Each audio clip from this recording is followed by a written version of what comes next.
Hey guys, I want to talk to you about how to set up your ink wash for your ink wash master copies. So you need an area where you can work where if you splash ink out, mom's not going to get upset. You need a cup of water, and then you need your ink and your brush and your paper out. And as you can see, I just poured some water in about 4 of the little holes from my cup, and then across from it, I'm eyedropping out about 3 squeezes into another spot. Now these brushes can look terrible until you use them. I just dipped mine in some water, and then what I'm going to do with it is sort of pull it away and then sort of make sure it comes back to that point. I gave you guys newer brushes, but you still will need to do this when you're actually done using them or when you're about to use them also. All right, I'm going to make a value scale here, and what I did was I dipped my brush into the pure black, and then I just in sequence moved my brush into the 4 places I had water. And they look alike, but because I drug one into the other and it sort of washed off my brush each time I did it, what it did was give me a scale from pure ink to various levels of darkness.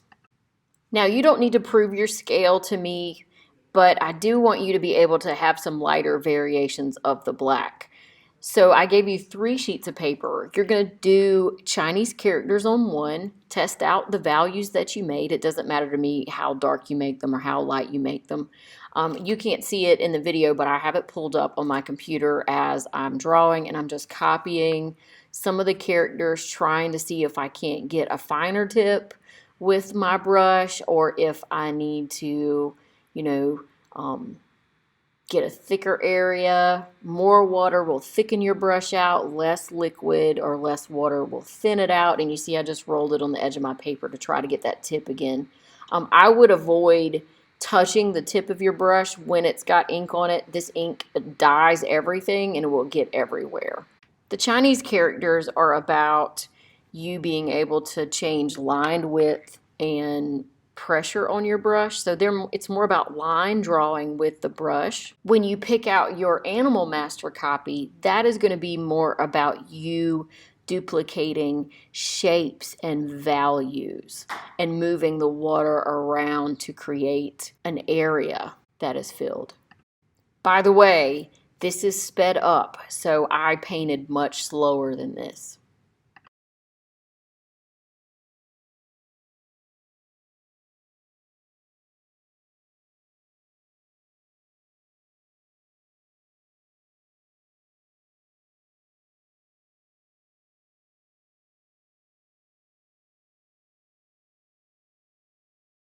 Okay, so the landscape master copy. Now keep in mind this is very sped up.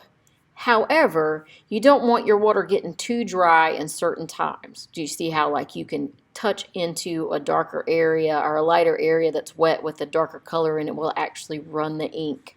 So I'm doing one of the ones you can choose to do as well. It's got the rocks in the foreground and then a landscape in the background. This is about building up shapes and values and then additionally adding tone as you go. So I am adding in some of the darker areas to start with. As you see these dry, you will notice that the ink gets lighter as it dries. Also notice where I'm holding my brush. I do not hold my paintbrush like I hold a pencil. I hold the paintbrush from the end. I use my whole arm, not just the fine motor skills in my finger. I'm actually standing up during this demo. You don't have to stand up for this, but I find that when I paint, I use more of my arm when I stand up or I stand away from my artwork. Also notice that water will find water. Water wants to find its other friend's water. So they will actually merge and continue to flow if everything is wet. So I took a 5-minute break to let things dry because I wanted to start building up some more tone or darker areas over places I had a lot of water.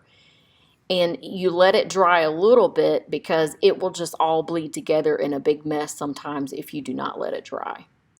If you do make a huge mess out of your paper, it's not the end of the world. This is watercolor paper, so you can actually take it to the sink and completely wash off most of the ink.